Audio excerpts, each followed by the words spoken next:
Hey folks, see if you've ever had this problem. You're trying to eat a little healthier, but you're in the grocery store aisle, you're looking at packaging, nutrition labels, and they're so confusing, you don't know what's good for you and what's not. Well, this is why I love Thrive Market, my go-to online grocery store for getting all of my healthy essentials delivered, and I don't even have to leave my couch. Finding better options for the whole family is easy with Thrive Market's Healthy Swap Scanner. Just scan a product and it instantly recommends healthier swaps. This is how my wife and I found our new favorite snack, IQ bars. Sometimes I eat one in the morning with my coffee, sometimes just later on in between meals. They also have so many on-site filters that make it simple to shop by the needs of everyone in the family. Maybe you have someone who needs gluten-free food, somebody that has a peanut allergy. Well, no more scouring ingredient labels when you can just filter it all on Thrive Market. My wife and I often use the high protein filter to stock up on things like Sieti chips. Ready to make the switch? Go to thrivemarket.com/TCAT for 30% off your first order, plus a free $60 gift. That's THRIVE market.com/TCATT. thrivemarket.com/TCAT.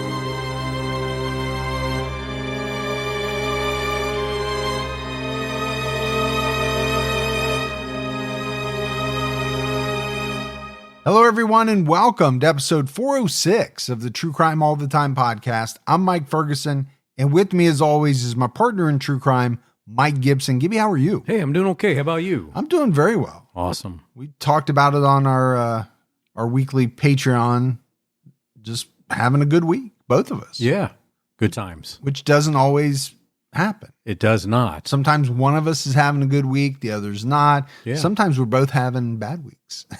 And we don't want that anymore. No. No more. No.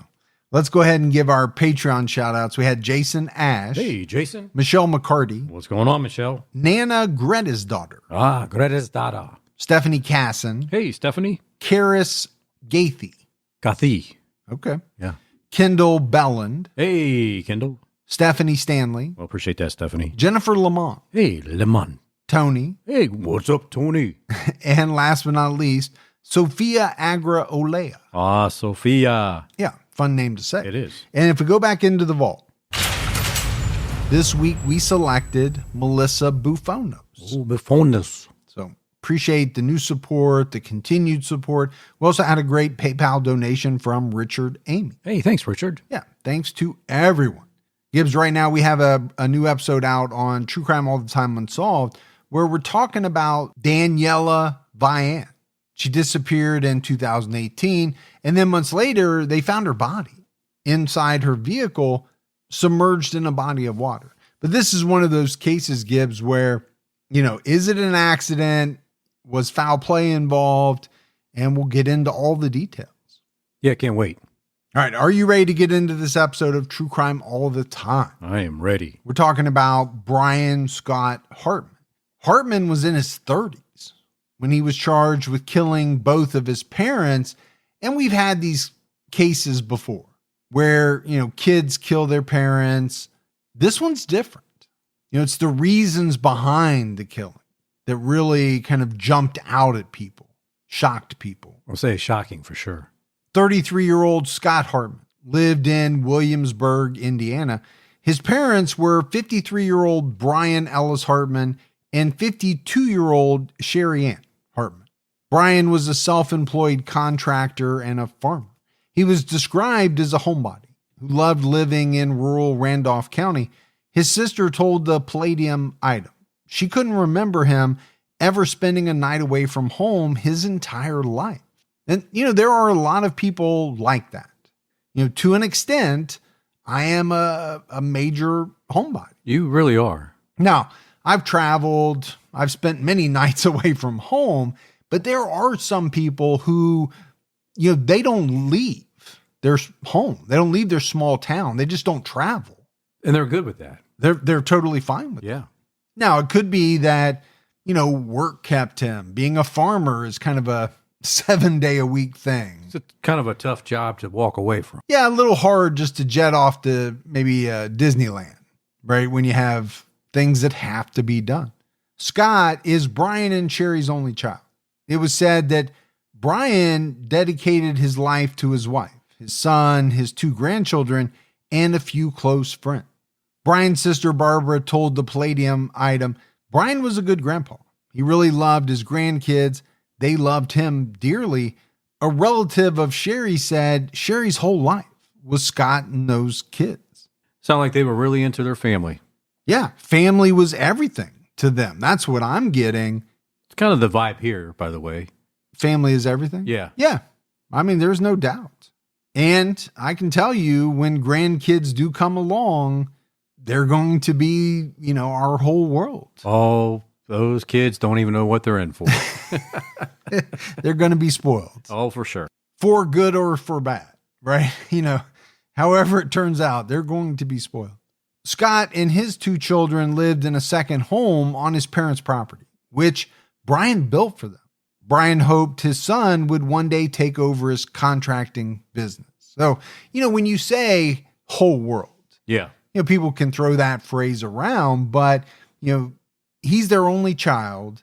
He built his son a home. Yeah. So that they could, live on the property, probably for a number of reasons, to help out financially, but maybe also to have him and his grandkids closer. Well, absolutely. Yeah. If I build them a house on the property, then they'll stay close by. Maybe one day, like you said, he'll take over the contracting business, the farm and all that kind of stuff. But selfishly, maybe I'll get to see the kids more. Absolutely. Yeah.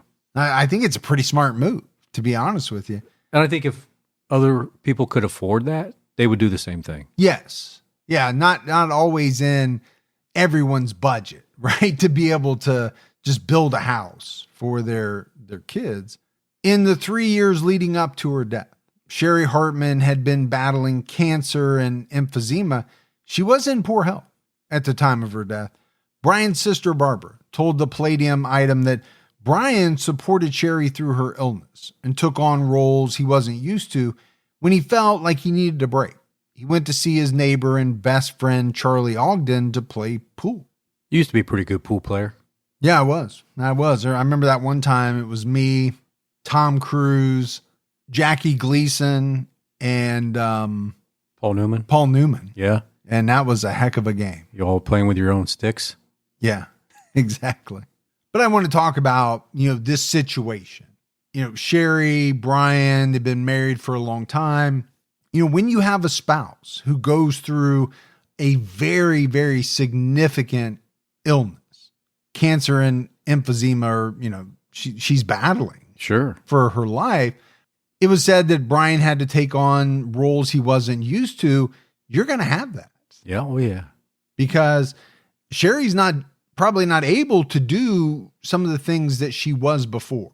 So maybe she did most of the cooking. Maybe she did most of the cleaning. I don't know the dynamics, but you're going to have the other spouse have to step up and do a lot of those things. And that's just how that goes when you're married to somebody and, they get ill. Or that's how it should go. Well, I think that's a good statement to make, right? There's the way it should go. There's the way that most people would do it. And then there's what some very selfish people would do, which is maybe cut and run or, just do whatever they want to do, really without regard for the other person in their life. Scott Hartman first got in serious trouble with the law in June of 2008 when he was arrested for trying to obtain OxyContin with a forged prescription at a CVS in Richmond, Indiana. He later pleaded guilty to attempting to obtain a controlled substance and was placed on probation for 18 months. I mean, that's a serious problem in America. Oh, absolutely. I mean, the opioid epidemic. And nowadays, we're talking about this fentanyl and, some of these things that can not just get you addicted, but can kill you instantly. This fentanyl scares the you-know-what out of me. Yeah, it should. On April 1st, 2009, a warrant was issued for Scott's arrest after his probation officer reported that he missed scheduled appointments, had not attended classes, and hadn't performed his community service. This warrant was still pending at the time of his arrest. So, we're going to have to get into that. How big of a deal this was, how much it plays into, what he ultimately did. But, let's just talk about the fact that you're arrested, you plead guilty to a pretty serious crime, and you get probation. You got to be feeling pretty good about that. I think so. It's not the end of the world, right? Well, you're not going to do jail time or prison time or whatever. You got probation. But there are some stipulations to being on probation. All of them very, very well, with all the different monitoring devices that you've had. I mean, you've had to alter your car to, breathe into it before it'll start up. You've had a lot of things that you've had to do over the years. But no, in all seriousness, so you kind of, I don't want to call it skate, but you get a favorable sentence. And then you don't do what you're supposed to do as part of your probation. And it's something I can never understand. Yeah, it's not like it's a difficult task, right? It's No. like show up to your appointment. Yes, and all probations are different, right? Some you have to show up somewhere. Some you just have to make a call to your probation officer. But here, okay, you have to attend some classes. You got to do a little bit of community service. Well, in the grand scheme of things, that versus, laying next to Bubba in a prison cell, that sounds pretty good to me. Absolutely, it does. Versus the alternative. And no offense to Bubba, but it's just, not something that I would really want to have to do. Because I always picture Fletch with Chevy Chase, they come to get him out of the cell and he's laying there. I think it's, what is his name? Randall Tex Cobb. Yeah. Is like holding him. Yeah. Like snuggling with him. Yeah. That is not what I want to happen. You love that show. I do love Fletch. I remember Fletch. you telling me that. I've always been a big Fletch guy. I was a big Chevy Chase guy. I didn't like the remake of Fletch. Yeah, it was okay. I mean, it was, obviously did have that R. Lee Ermey or whatever his name is. The guy from Full Metal Jacket. He has since passed away, but the drill sergeant. Yeah. I don't know. John Hamm just didn't get it for me in that remake. Oh, you're talking about, I haven't seen that. Oh, you haven't? I thought you were talking about Fletch 2. No. Because they made two different movies. Yeah. I'm talking about the remake of Fletch. No, I haven't seen that. Save your time. On February 12th, 2010, Scott called 911 to report that his mother needed urgent medical care because she was having difficulty breathing. An ambulance arrived and transported Sherry to the St. Vincent Randolph Hospital in Winchester, Indiana. She passed away the next day on February 13th, 2010. I mean, I think this is a situation that happens to a lot of people. You have a family member who's having an issue. You call 911. That's what you're supposed to do. Sure. Help arrives, get him to the hospital. Now, sadly, she died. Her death was not considered suspicious. I mean, let's think about it. She has a history of cancer. She has a history of emphysema. She was in poor health.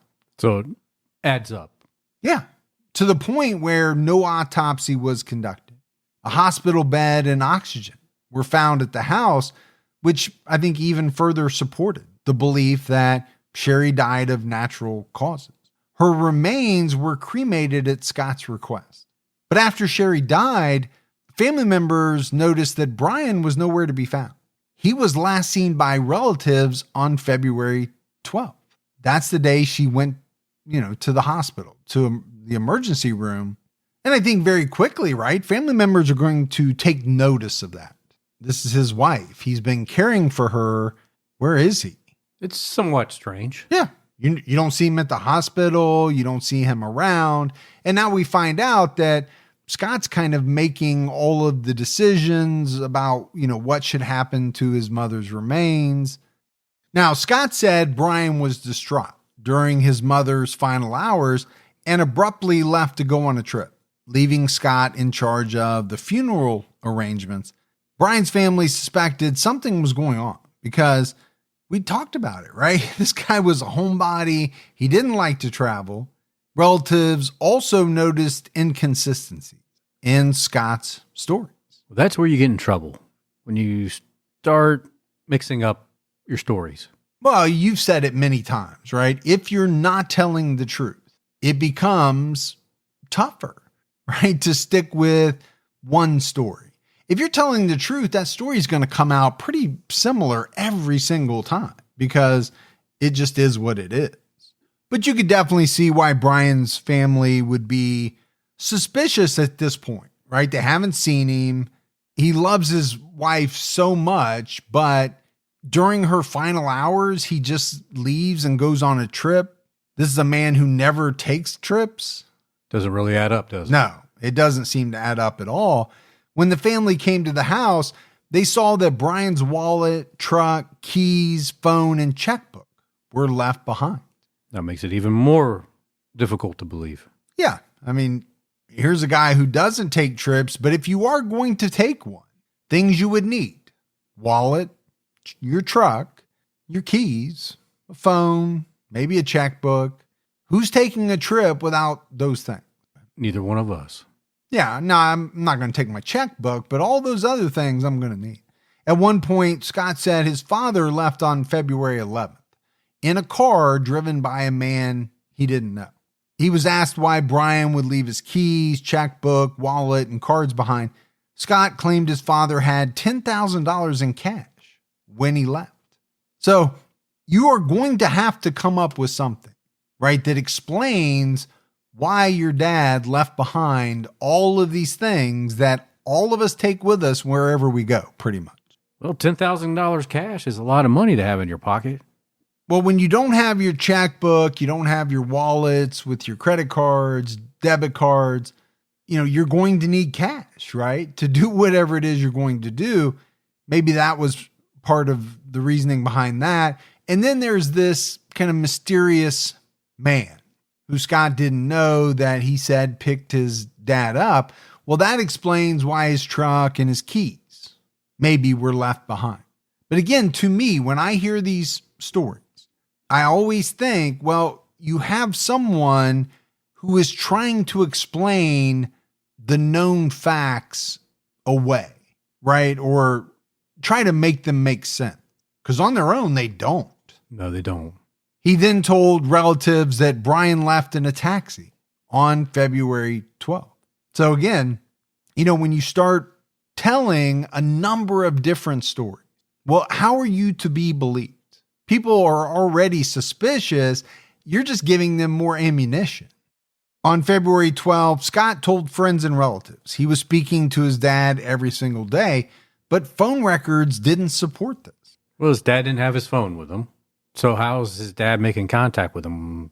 Well, even if he was using a payphone. Right. Let's just, for argument's sake, he has to be calling Scott on either Scott's cell phone or on a home landline, all of which are pretty easily tracked, whether calls are coming in or not.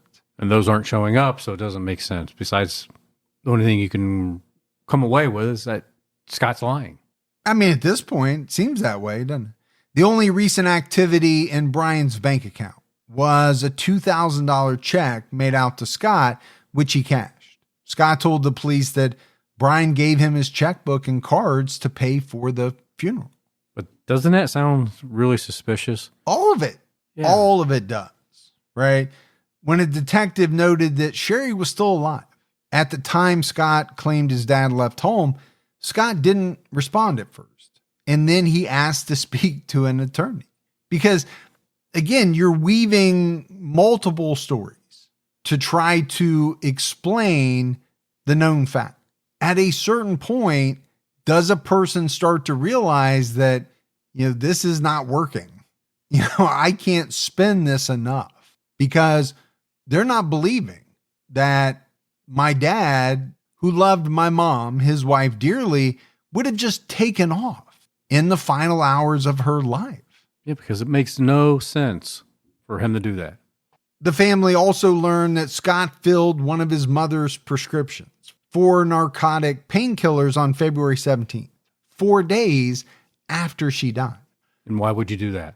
Well, this is a guy that we said, right, has a history of abusing drugs. But that's going to be a hard one to explain away. You're obviously not filling that for your mother because she died 4 days earlier. So what are you doing it for? Well, one of Scott's children told a relative she saw her dad snorting and taking pills. Sherry's funeral was held on February 20th. Neither Scott nor his father attended the funeral, which only made Brian's family more concerned. So Scott says his dad, had to get away, but he's not going to come back for the funeral. And Scott doesn't even show up for the funeral.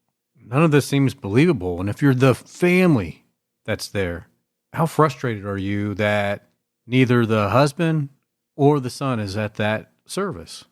Well, I think you're frustrated, but you're also probably a little shell-shocked at this point because things aren't adding up. Don't let allergy season slow you down. Get common allergy meds for as little as $15 with GoodRx. So you and your family, pets included, can stop allergy symptoms before they start. GoodRx is free and easy to use. Just search for your prescription on the website or the app, compare prices, and get a free coupon to show your pharmacist. Save at over 70,000 local pharmacies nationwide, including Walmart, Walgreens, CVS, Publix, Kroger, and many more. Check GoodRx before every trip to the pharmacy to save up to 80% on both brand and generic medications. And did you know GoodRx rewards you for saving money too?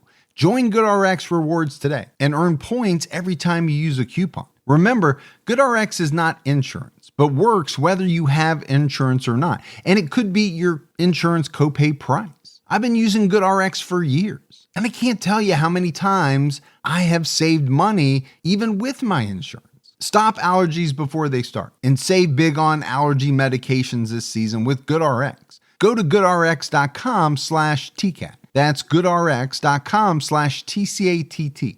Once the temps start rising, I realized I was back in the same worn out rotation. Same tank, same shorts, same everything. So I gave my daily uniform an upgrade with Quince. Their pieces are easy, elevated, and somehow make me feel more put together without even trying. Like they're 100% European linen shorts and dresses from $30. Luxe swimwear, Italian leather platform sandals, and so much more. The best part, everything with Quince is priced 50 to 80% less than what you'd find at similar brands. By working directly with top artisans and cutting out the middleman, Quince gives you luxury without the markup. And Quince only works with factories that use safe, ethical, and responsible manufacturing practices and premium fabrics and finishes. I'm getting ready to stock up on shorts for summer from Quince, and I know they're going to be amazing because everything I've ordered has been of the highest quality, and the prices are amazing. Treat your closet to a little summer glow up with Quince. Go to quince.com/TCAT for free shipping on your order and 365-day returns. That's QUINCE.com/TCATT to get free shipping and 365-day returns. Quince.com/TCAT. Around 2 p.m. that day, the Hartman's neighbors caught Scott breaking into their home, attempting to steal prescription medications. The two occupants of the home called 911 and reported that they were hiding upstairs and feared for their safety. Scott broke a window in their front door around 2:15 p.m., 45 minutes before his mother's funeral started. He had been at their home before when he tried to persuade another occupant of the home to share prescription medication with him. Clearly, he has a problem. Yes. I mean, there's no doubt about it. This is, behavior that you see from people who have a serious drug problem. At a certain point, some people will do just about anything to get their hands on whatever they're addicted to. But now we know why he didn't show up to his mom's funeral. Scott was arrested minutes later and admitted he accidentally broke the glass on the front door. He wouldn't say, though, why he went to the house. Scott was taken to the county jail to await formal charges. Brian's family reported Brian missing on February 21st. They emphasized that he didn't attend his wife's funeral, and they hadn't seen him since February 12th. Scott was formally charged with burglary on February 22nd. That day, Detective Douglas Fritz tried to question him about his father, but Scott asked for an attorney, and the detective was forced to end the interview. He's requesting an attorney pretty quickly. Yeah, because I don't think he wants to have to try to answer this detective's questions. Any questions about his father. I think he already knows by this point that, he spun a number of tales and they didn't go down, I think, the way that he was hoping they would. And that's what always gets me, right? These people come up with these stories. And I think in their minds, they just believe that people are going to buy them and go on about their way. But it just doesn't work like that a lot of the time. On February 23rd, 2010, investigators executed 2 search warrants on the Hartman property and found Brian's body. Brian's body was stuffed into a large plastic container in the garage of the family home. He had been shot in the head. The cold weather helped preserve his body, and authorities believed he was killed on February 12th, the day he was last seen alive. Officers recovered the murder weapon from the property. Blood was found in different areas of the house, which indicated the shooting did not occur in the garage. The police found blood spatter on the wall and headboard in Brian's bedroom and a trail of blood leading to the container that held his body. Well, this definitely changes everything. Yeah, it changes everything, but it's also what appears to be a pretty cut and dry scene, right? Nothing appears to be staged, cleaned up. They find blood, which clearly indicates, where Brian was shot. They find blood indicating he was dragged to the garage. They even find the murder weapon. This is not a scene where someone frantically tried to cover their tracks. Yeah, they didn't even get rid of the body.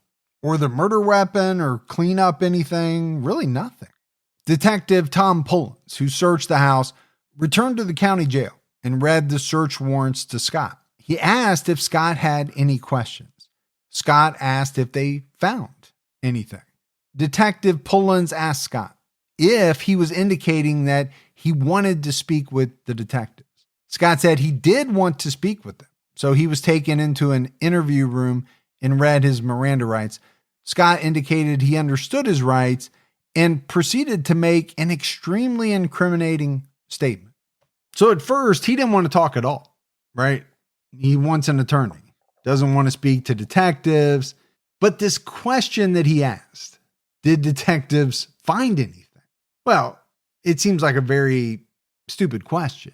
He had to have known what they were going to find because he's the one that left it all there. Sure. And now all of a sudden, he wants to talk. According to the Palladium item, Scott explained that he had made a plan with his father and mother, in which, according to the plan, he was to shoot his father in his sleep and assist his mother in completing suicide by taking an overdose of drugs.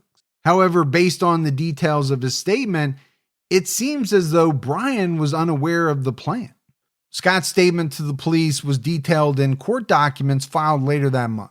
According to the Palladium item, Scott said that Sherry had talked to him of giving her pills when she was ready to die, but she didn't want his father to see her deceased. So according to him, right, this is all according to him, the plan was for him to shoot his father in his sleep so he wouldn't know it was coming, and then that would be followed by his mother taking an overdose of medication. So he's talking a lot. He is talking a lot, but he also has come up with something, right? And this is something that we discuss quite a bit. A person in this situation, if they are going to talk, they have to come up with something that explains the facts, the evidence, and kind of everything that has unfolded. And actually, he has done that. Now, whether you believe that or whether a jury would believe that, he has at least come up with a story that explains what happened and why it happened. On February 12, 2010, he said his mother indicated it was time and she wanted to go. Scott began giving his mother medication around 4:15 a.m., but he said he couldn't bring himself to pull the trigger of his 12-gauge shotgun when he first entered his father's bedroom. At 10:30 a.m., he returned 30 minutes later and killed his father by shooting him in the head. Scott pulled his father's body through the house into the garage and put him in a cargo container. So it took him 30 minutes to find the courage? According to him. Yeah. He said after killing his father, he removed the bloody sheets, pillows, and bedding and gave his mother a bottle of pills. The bottle contained an anti-seizure medication he knew she was allergic to. Sherry ingested several pills. Scott called 911 after her breathing became erratic. He said this was part of their plan because she didn't want to be on life support. This is all coming from him, and nobody is alive to say anything different. Which happens in so many of the cases we cover, right? That's why, I feel as though some of these individuals feel like they can say pretty much whatever they want because anyone who could either, refute it or corroborate it is dead. So what are you left with? This person's word. Now you could make the argument that he really did hatch this plan with his mom. I think most people would find it hard to believe that most mothers would formulate a plan with their son to kill their husband solely for the fact that they don't want them to, see them die. I get it. No husband wants to see his wife suffer and die, but are you really saying that he'd be better off shot in the head? Scott admitted he consumed OxyContin after his parents' deaths to end his life. On February 24th, Scott Hartman was preliminarily charged with murder for the death of his father. Prosecutor David Daly told reporters that he wasn't certain charges from the death of Sherry would be filed. Assisting suicide is illegal in Indiana, but with no autopsy and no body, there really was no evidence of suicide. And I get it. They would have a tougher time proving that with no body to exhume and test. Yeah, it'd be a really tough thing to do. But on February 25th, Scott was formally charged with both murder and assisting suicide. Now, I said they don't have the body to exhume and test, but they do have Scott admitting to it.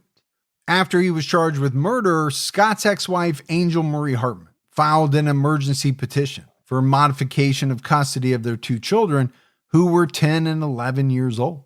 Probably a very smart thing she did. Yeah, I would agree. I mean, this doesn't seem like an individual who is stable. He clearly has a drug problem. We know that.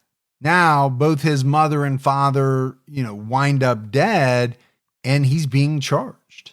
And he has a pretty wild story to tell. According to the Palladium item, Scott had a turbulent divorce with Angel. The divorce suit was filed in July 1998. There were multiple requests for restraining orders, contempt citations, and changes in custody and visitation. Right. So not an amicable divorce. It doesn't sound like. Not that uncommon though, right? No, I mean, I guess some are, but I think a lot of them are contentious, especially when kids are involved and, there's custody involved. In August 2023, Angel and her boyfriend were charged with 2 counts of neglect of a dependent after Scott told the police his kids were bound with tape while visiting their mother's home. Angel said these were games of hostage where the participants' wrists and ankles were bound with tape to see if they could escape. She acknowledged accidentally cutting her child's shoulder while removing the tape with a pocket knife. Okay. I mean, there's a lot of different games you could play. Maybe they still make Twister. I mean, there's Chutes and Ladders, Monopoly. Hostage is not a game that I've heard of. Playing with, your kids. Probably best to leave that one alone. Yeah. I mean, just come up with, something different. Maybe make a fort out of sheets and pillows in the living room or something like that. Angel was found guilty of neglect and sentenced to 1 year of probation. The conviction was overturned 11 months later. She maintained that Scott was blowing the incident out of proportion so he could move with the children to Tennessee. She told welfare investigators he said he could give them a better life than me. So, it's hard to say, maybe this was a harmless little game. It seems a little strange, I think, to you and I, but given what we know about Scott, it is very possible that he was, blowing this out of proportion into something much more than it was. Still not sure you should be binding your kids' wrists and ankles in any type of game. Yeah, I don't think that's a good thing at all. Before trial, Scott's defense filed a motion to suppress his incriminating statement. A judge ruled against the defense, but Scott's attorney was granted permission to pursue a ruling from the Indiana Court of Appeal. Well, they got to try to get this thing thrown out because they don't want the prosecution to introduce it because it's too damaging. Yeah, absolutely. Right. I mean, one of the first things that a defense attorney does is try to get incriminating statements made by their client thrown out. And let's face it, the statement he made was pretty incriminating. Oh, yeah. I hatched a plan with my mother to kill my father and then assist her with ending her life. You're still admitting to murder and at the very least assisted suicide, if not a second murder. Yeah, not good. In June 2011, Scott's trial was placed on hold indefinitely until the state's appeals court ruled on the issue surrounding his statement. On March 2nd, 2012, the Indiana Court of Appeals ruled that the jury would hear accounts of Scott's statements made to the police. It took a little bit of time. And it always does. I get it. They're busy. Right? There's a lot of cases that, people try to appeal up to higher courts. But, in all these cases that we do, it does seem to take a long time for these things to wind their way through the higher courts. The defense filed a new appeal, and the issue then went all the way to the Indiana Supreme Court. Well, I bet they did. They don't want this to come out. But they're not giving up, right? They're going to pursue every avenue they can.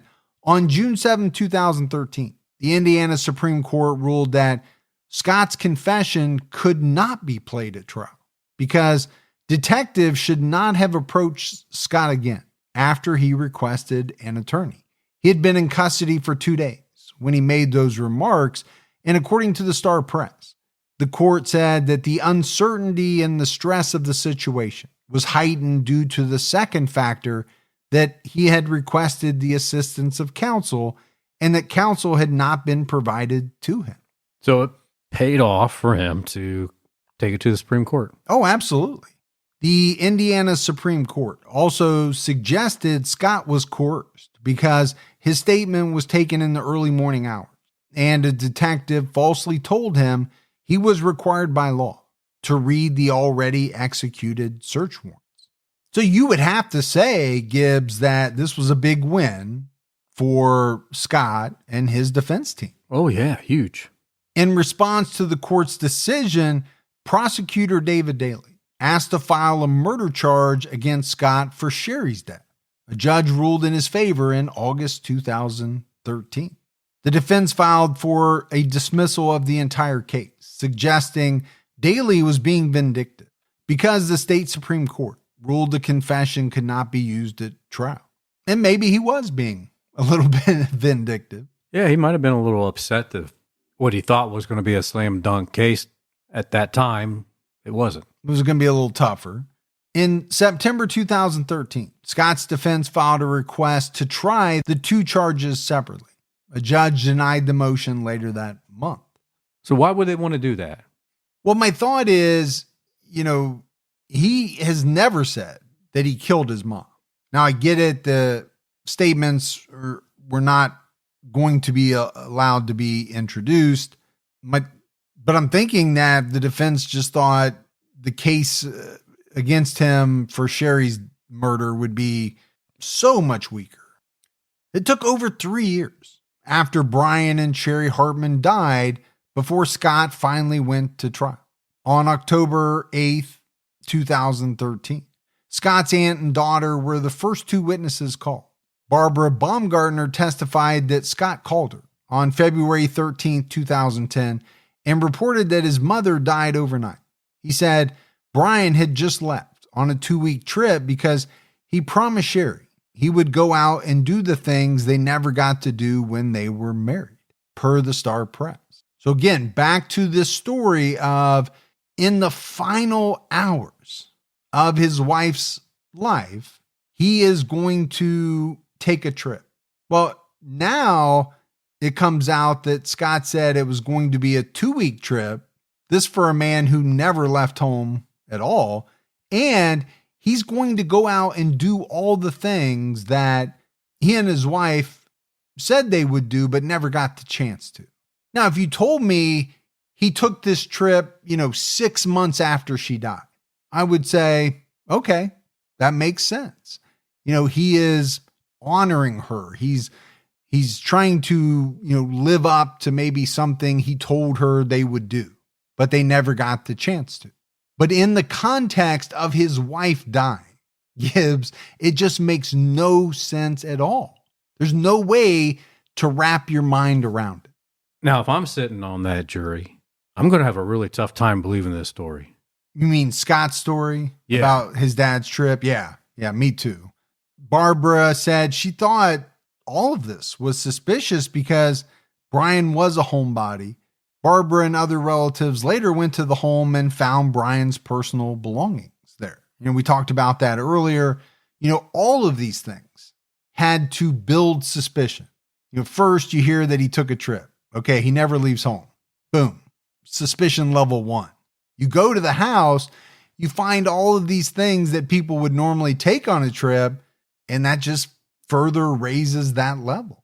She said that she saw a large black box in the garage, which she later learned held Brian's remains. A little freaky. It is.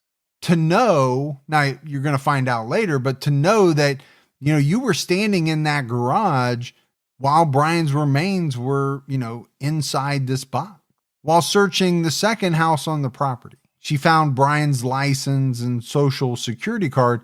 That was when she knew something terrible had happened to him. And I think if you're Scott, how are you going to explain that away? His license and social security card aren't found in his house. They're found in the second house on the property. Well, who lives there?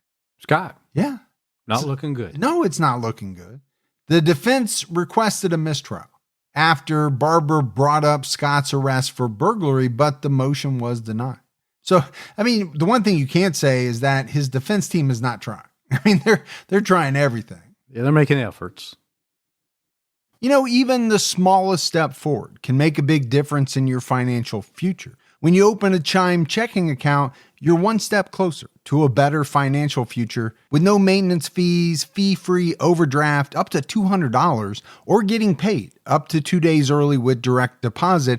Making progress has never been easier. I think we've all been in that position where we've had an overdraft. Well, with Chime, you can overdraft up to $200 with no fees. That's amazing. And they have over 50,000 fee-free ATMs. Make progress towards a better financial future with Chime. Open your account in 2 minutes at chime.com/TCAT. That's chime.com/TCATT. Chime feels like progress. Banking services and debit card provided by the Bancorp Bank N.A. or Stride Bank N.A., members FDIC. Spot me eligibility requirements and overdraft limits apply. Fees apply at out-of-network ATMs. MyPay eligibility requirements apply. Credit limits range from $20 to $500. $2 fee applies to get funds instantly. Crime checking account required. Go to chime.com/disclosures for details.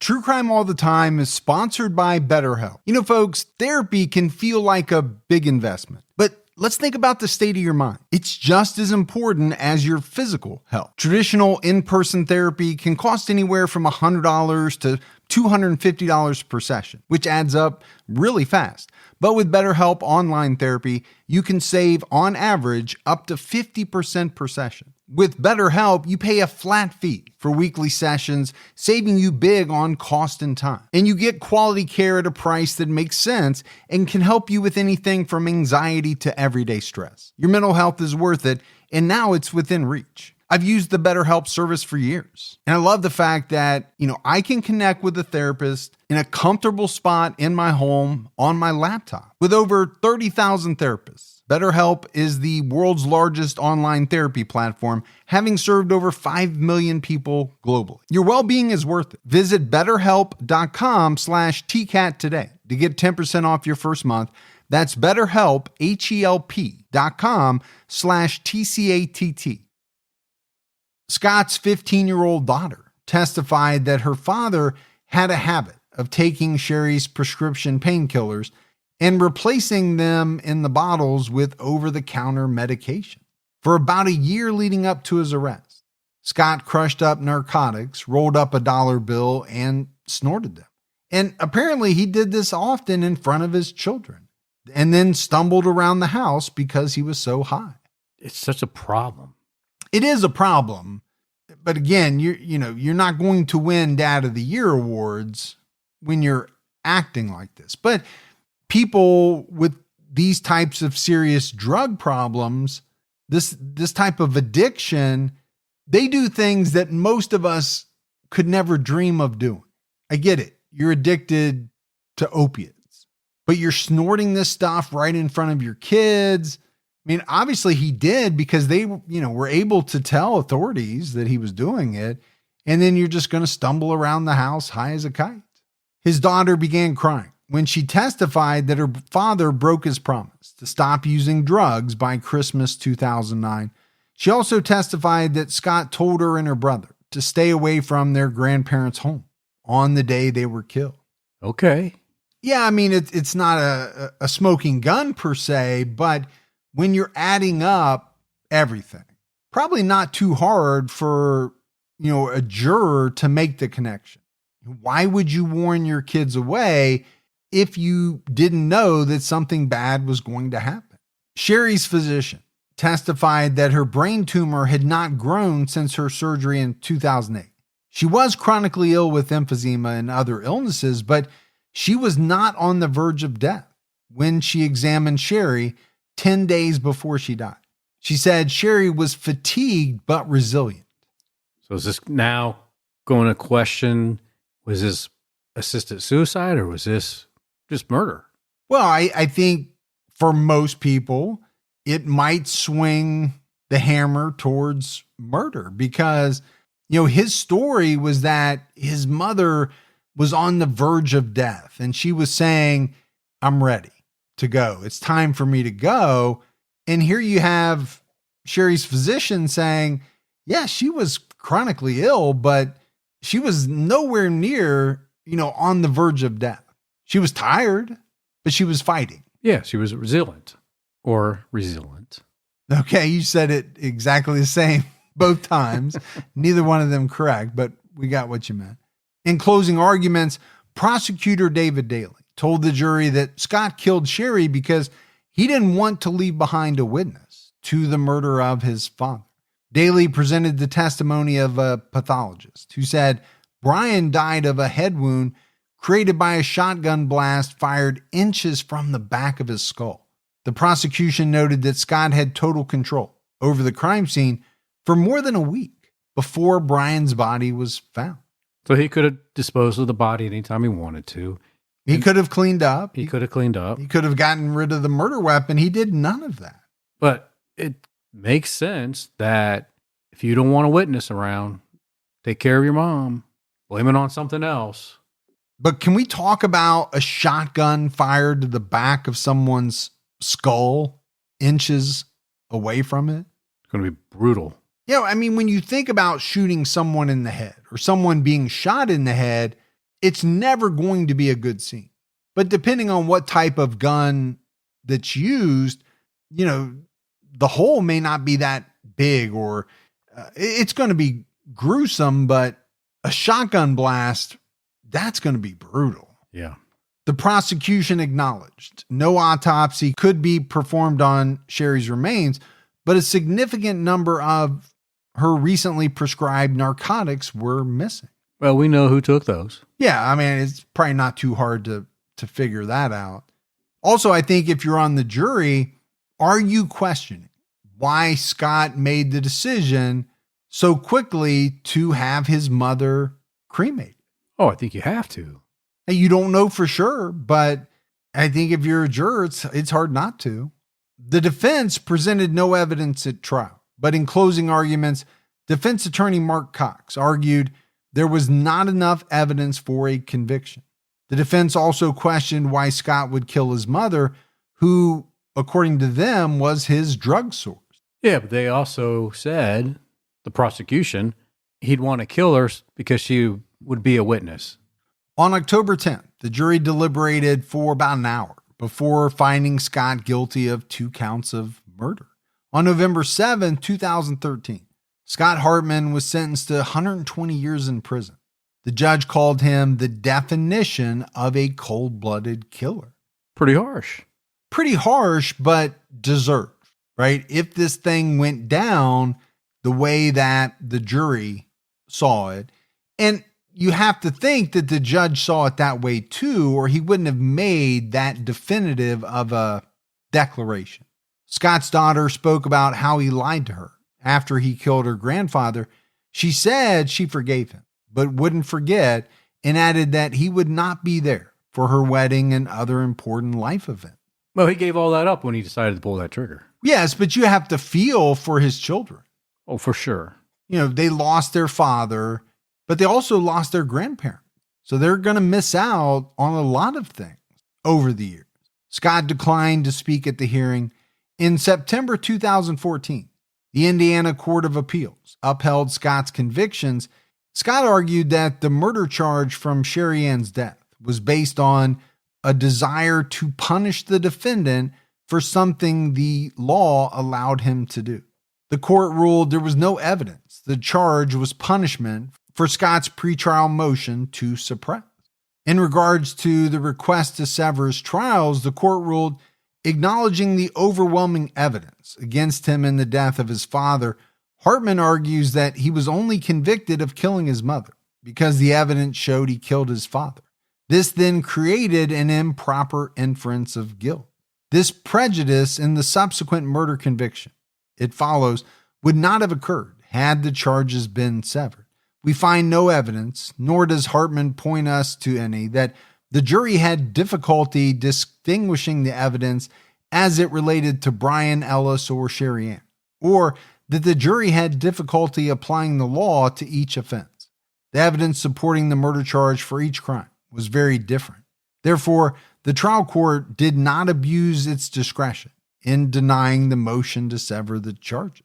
So obviously, that goes back to what we talked about earlier, right? The defense wanted to sever the charges, because the evidence against him killing his father, I think, was a lot more damaging than it was against him killing his mother.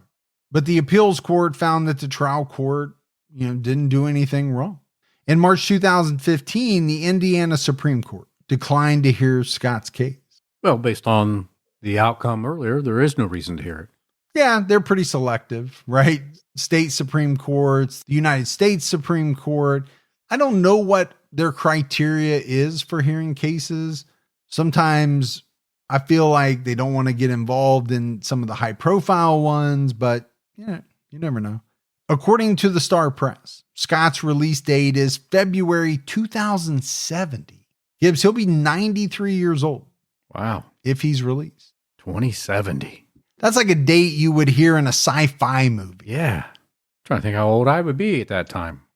You will not be with us. I will not be. Most likely. I hate to say that. Unless I do that, that thing. Cryogenics, or, freeze yourself like Walt Disney. Or just my head, attach it to a younger body or something. Might look a little strange. Maybe someday you'll have that kind of money. Yeah, I wish I I don't think I'd do it anyway. It's a little strange, right? A little scary. So as we wrap this one up, I did find the case very, interesting. There is this question of, whether Scott Hartman was carrying out his mother's final wishes when he shot his father and helped her overdose, or did he have a much more sinister motive, such as getting access to his parents' money and property? Well, for his plan to work, he'd have to kill both of them. If his plan was to get everything. And it's kind of hard not to think it was. When you look at most crimes, most murders, what do they come down to? A lot of them come down to money. And as the only child, he was probably set to receive quite a bit of it. Now, I don't know how he thought he was going to get away with it. His efforts or lack of efforts to clean up the crime scene, all of these different lies to his family. I think he clearly knew that he would be charged with murder if he was caught, but I just don't know how he didn't think he was going to get caught.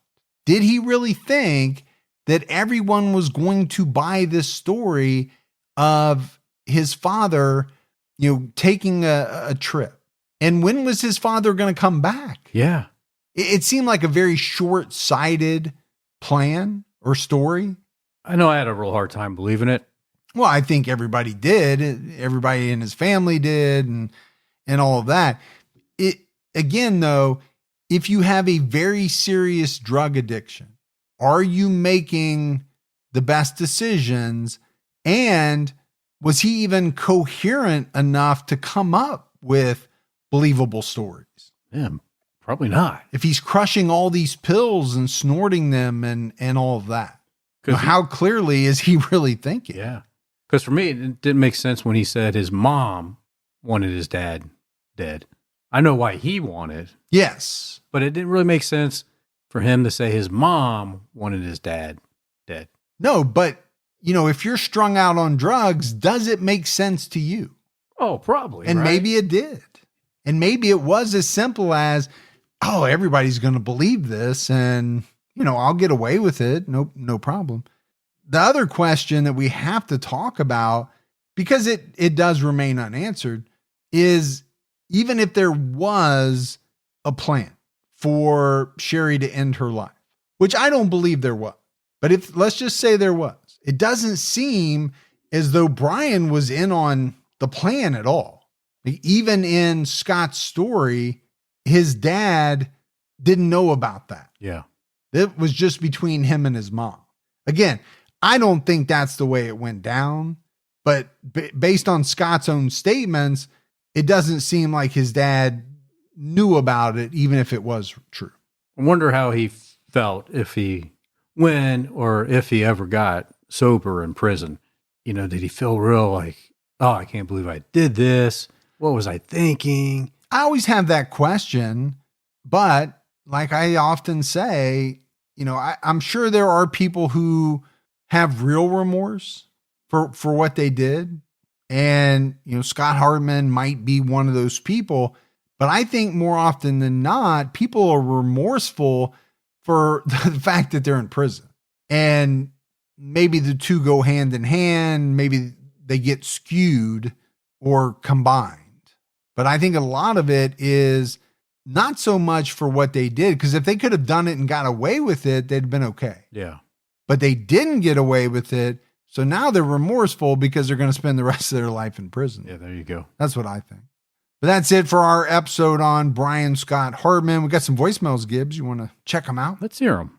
Hey guys, I listened to your podcast on Freddie Owens, and we were talking about the lethal injection and finding the drugs and that stuff, and having the option to choose. I'm no expert, but I think I heard a podcast years ago, and they were saying like lethal injections, it actually could be really bad if the drugs aren't administered properly. People really suffer, and they're like paralyzed. They can't move or communicate, but they're actually can feel the pain, and it's really rough. Versus an electric chair, which is typically quick.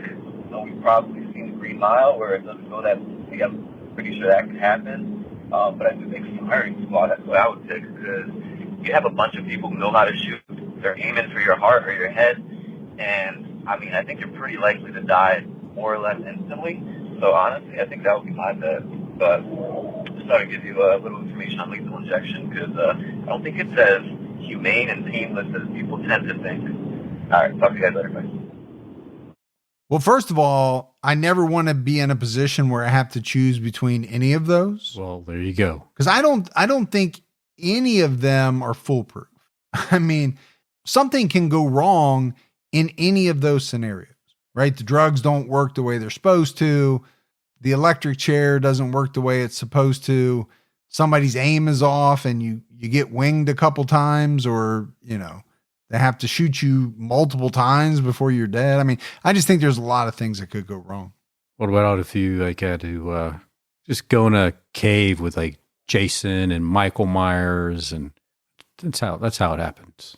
Yeah. Well, if that was real, that might be a solution to the problem. Well, I mean, they're real. It's not going to be humane. Are you saying Jason and Michael's not real? They were real in my childhood. They're not as real today.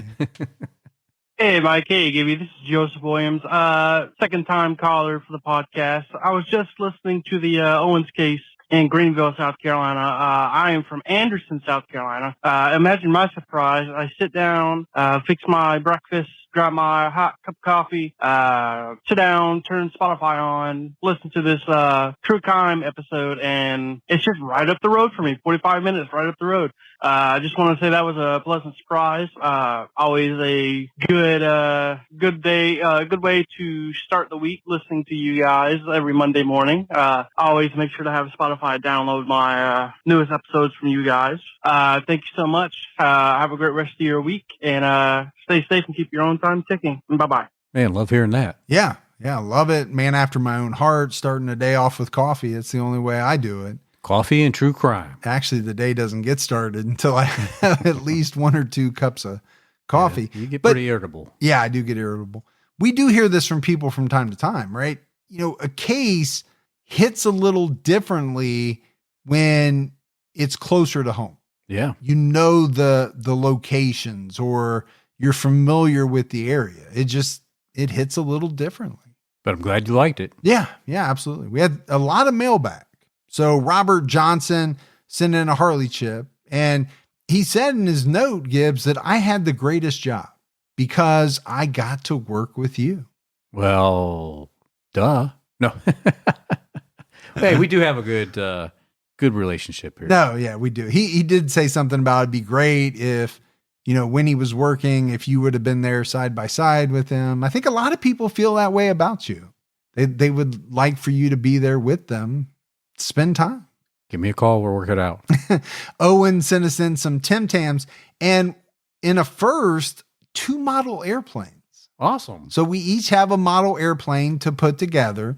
We'll have to make some kind of contest out of it. Wonder if you still use that glue that you sniff. The one that you probably don't have any left of because you sniffed it all up. Yeah, that stuff. And our great friend Mary Beth Long sent 2 boxes. One was addressed to my wife, and it was just full of Utah stuff, national park stuff. It was packed. Yeah. Because I think I said my wife, had Utah on her bucket list, and then she sent you one too with some similar stuff in there, shirts, just all kinds of things. She's awesome. She is awesome. She really went out of her way to pack these boxes. They were not light either.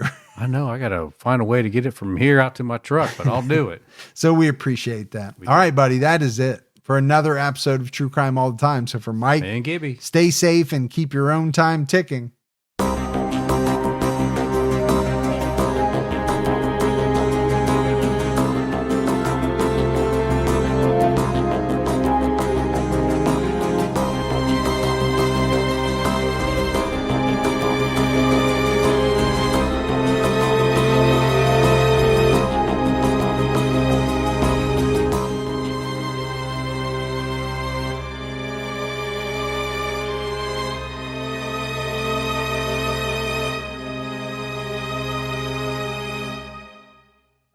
Work takes up most of your time.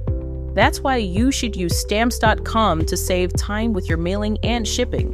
Stamps.com will simplify your postage needs and add valuable time back into your workday, so you have flexibility to focus on more important things. Stamps.com can handle your mailing and shipping needs with rates up to 88% off UPS and USPS. Send invoices, checks, certified mail, packages, and anything else you need to keep your business running with Stamps.com. If you sell online, connecting with every major marketplace and shopping cart is easy. Plus, you can schedule package pickups through their dashboard and automatically see your cheapest and fastest shipping options from different carriers with Stamps.com's Rate Advisor. Add more flexibility to your workday with Stamps.com. Go to Stamps.com/program to sign up for a special offer. No contract, cancel anytime. That's Stamps.com/program.